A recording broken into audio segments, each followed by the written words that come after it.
Now, the Warriors have been on a freaking tear. They're on a 4-game winning streak. The Warriors are streaking right now ever since they got Jimmy Butler. Now, why do I say that? Well, Jimmy Butler, since they've acquired Jimmy Butler, they're 6-1. They're 6th in offense, 2nd in defense, 3rd in net rating, while on the other hand, the Miami Heat are 1-6 since making this trade and getting Andrew Wiggins. The Heat are 29th in offense, 18th in defense, and 27th in net rating since the trade. Getting Jimmy Butler has been a huge impact on the Golden State Warriors and has helped them improve to the number 8 seed in the Western Conference. Now, we know that the Warriors are targeting the number 6 seed because they want to get out of the play-in round. The way they're playing right now, I don't see why they can't get there. They're playing extremely smart, fundamental basketball. When you look at the Golden State Warriors, you got guys like Jimmy Butler, Stephen Curry, Draymond Green, Brandon Pajemski, even GP2, all really high IQ NBA players. And what does that do for you? It allows you to move the ball much better, set screens, set picks, just understanding where everyone needs to be at. And it has made them a much more formidable team as they move towards that number 6 spot. Right now, they're in the 8th seed. I think they're going to actually get to that 6th spot. And we'll take a look at the standings in just a minute. But let's look at last night's game. The Golden State Warriors absolutely destroyed the Charlotte Hornets, who are 14-43. Not a very good team. And they beat them 128-92. Golden State improves to 31-27 and captures the 8th seed in the West. I'm loving everything I'm seeing from Golden State. Ever since they got Jimmy Butler, he's made such an enormous difference on this team. It's unbelievable what he's done. But let's take a look at some of the stats. Why don't we? So last night, Stephen Curry, he had 15 points. That's it. That's all he had was 15 points, and they destroyed them. But they got a lot of contributions from the bench as well because, let's face it, they're out LaMelo Ball. Yusuf Nurkic didn't even play. So they're just not a very effective team right now, which is the Charlotte Hornets. But the Warriors played a good game. Butler had 6 points. Stephen Curry had 15 points. Curry didn't even play the fourth quarter, which is amazing. This is the second game in a row where he hasn't even played in the third quarter. The fourth quarter. So that's great for Steph to get that kind of rest. Draymond Green had 15 points, 6 rebounds, and 6 assists. So he really filled up the stat line. He also had 2 blocks and 3 steals. So Draymond was balling it up. Jimmy Butler, he had 6 points, but he also had 8 rebounds, 5 assists, and 1 steal. Moses Moody chipped in with 13 of his own. Buddy Hield had 16 points. Kevin Knox, the second. They brought him up from the G League, former number 9 pick in the NBA draft. He had 12 points, 5 rebounds, 3 assists. Along with GP2, Gary Payton II had 14 points. The Warriors are playing a dominant form of basketball. They're relying on their defense and scoring as well. They're doing it on both ends, which is just incredible to see. And we've seen that when they bring in a guy like Jimmy Butler, he has that sort of Andre Iguodala effect on them, where he slows things down. He takes control of the offense. He sets the offense. He does a lot of things that they weren't able to do. He's also getting to the line. It's incredible. His first 4 games, he was averaging 10 free throws a game. And so the impact that he's made on the Golden State Warriors is astronomical.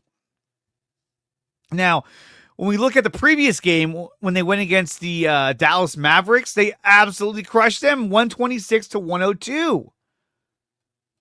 And in that game, it saw more scoring. Jimmy Butler had 18 points. Moses Moody chipped in with 14 points. Curry had 30. Pajemski had 17. And again, Green had 13 points. Pajemski also had 13 rebounds. 13 rebounds for a guard? That's amazing. And the Warriors are playing it on both ends. Defense, offense. They're doing everything right, and they're sharing the ball, which is helping them get to that next level. And I'm loving every minute of it. PJ Washington did the night-night taunt when the Mavs beat the Warriors a few weeks ago? Well, Steph Curry got him back so bad that when Warrior fans started trolling PJ Washington on X, he deleted his account because it was just too much. So watch what you say. Yeah, Taryn. Belt to butt. I agree. There it is. Belt to butt. I agree. They whooped their ass. They were looking for vengeance that night. Definitely. So when we look at the overall NBA conference standings, right? Who's ahead of the Warriors right now? The Minnesota Timberwolves. Yes, they have Anthony Edwards. They're a really good team. But they're 36. I'm sorry. They're 32 and 27. We're 31 and 27. In the last 10 games, we're 7-3. So we have a great shot of catching up to them. Then you got the Clippers. 31 and 26. That's a game and a half difference. Then you got Houston, which you already smoked. So for me, it's no question that I think they will get into the 6th seed. This is my prediction, is that I think they get all the way up to the 4th seed. Because I think right now they are better than the Clippers, and they are better than the Houston Rockets. I also think fundamentally they're better than the LA Lakers. Lakers did a good job of destroying the Nuggets the other night, but I don't think we get into that top 3. But I do see them getting into the top 5. Sorry.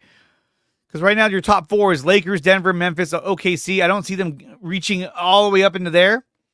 But I think, top 5, yes, I do. I see them overtaking the Houston Rockets.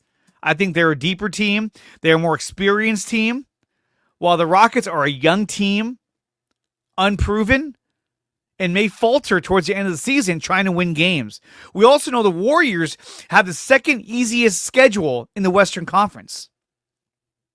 And hey, that's an advantage that I think the Warriors should take advantage of. I mean, why wouldn't you at this point?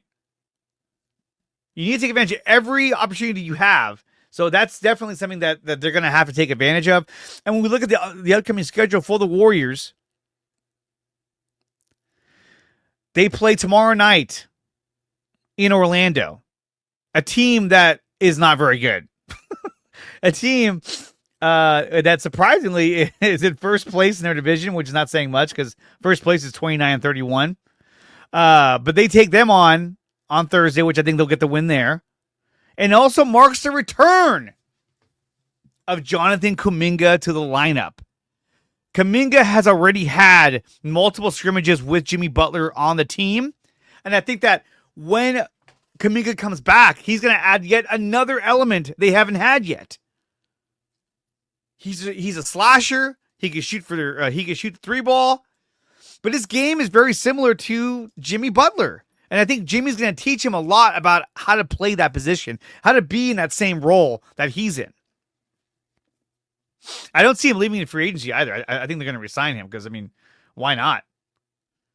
But then when you look at the rest of the schedule, so yes, you have the Orlando Magic tomorrow night. Then on Saturday, the 1st, they have Philly, who's been on a tailspin. So we can win that game. You got the Hornets, who we already know we're going to destroy them. You got the Knicks, who, yes, I believe we're going to beat them as well. You got Brooklyn, Detroit, Portland, Sacramento, New York. That is a stretch of 8 games. Well, actually, that's a stretch of 9 games that are winnable games for the Golden State Warriors. That'll only increase and raise their stock in terms of the Western Conference standings. Now, where I think it's going to be tough is come March 17th. That's where things get a little more juicier. Because then you have to go to Denver and take on the Nuggets. That's going to be a good barometer. And it's a back-to-back. You have the Nuggets, and the following day you have the Milwaukee Bucks, who are likely going to have Giannis back by then, or hopefully. So we'll see how they manage those 2 back-to-back tough teams. Then you got Toronto, Atlanta, Miami, New Orleans, and San Antonio. These are all winnable games, especially based on how they're playing. I mean, we talked about with Jimmy Butler so far. They're 6-1, 6th in offense, 2nd in defense, 3rd in net rating. They're playing off the charts ever since they got Jimmy Butler. He has given them that extra flurry of confidence. We know Draymond Green made the comment that they're going to win the title this year. The way they're playing right now, I absolutely think they can. And I think they are a matchup nightmare for a lot of teams. Now you say, well, Nurkic or Jokic is going to be a problem when you go up against Denver. It is, but we still got guys like Trace Jackson-Davis, Quentin Post, obviously Draymond. But I think Post is going to be a big issue for the Nuggets because Post is going to live out in the perimeter, which is going to draw Jokic away from the hoop. That's something that he has to figure out how to do. I think they're playing without Franz Wagner, but Magic suck. They're going to beat them. I know they're in first place in their division, but I don't see them losing to the Magic, but that's just me. Taryn also writes, we'll see. Lakers have had the number of the Warriors this year, but now they don't have the big man. That's going to be a problem for them. And we know that, look, Luka is starting to play a lot better, but he doesn't play any defense. So, yes, there are some areas in which the Lakers, can score a lot of points, but I think defensively we're better than the LA Lakers. But that's just me. And you can call me a bit of a homer because I'm a huge Warriors fan, so call that what you will. But like I said, with Jimmy Butler, they've been in a completely different team. Now he's rounding more into shape as well, because we know that when he started the season, he was not in basketball shape. But now he's getting more and more in shape, and we're seeing the difference that he's making every single night. And I'm loving what I'm seeing from Jimmy Butler. Just really good stuff. His steals, his blocks, his defensive presence has completely changed the Warriors, and his playmaking ability. And not only that, but it's allowing Steph to rest on the bench longer because he has another guy out there controlling the offense and helping them score points. I love Andrew Wiggins, but that's what Andrew Wiggins couldn't do. He couldn't create for others. Didn't have that defensive prowess that Jimmy Butler has on a nightly basis. So this trade has been phenomenal for the Golden State Warriors. It's a trade and an outcome that the rest of the NBA is probably saying, are you fucking kidding me? We thought these guys were buried. We thought these guys were done. And now they're back. And they're in the 8th seed. And if you ask me, I think they're going to get all the way up to at least the 5th seed. I really do. A lot of teams are dealing with a lot of injuries. If they can stay healthy, they could be a team that can challenge for the 5th seed in the Western Conference, in my opinion. That's how good I think they are. And I can't wait to see what happens.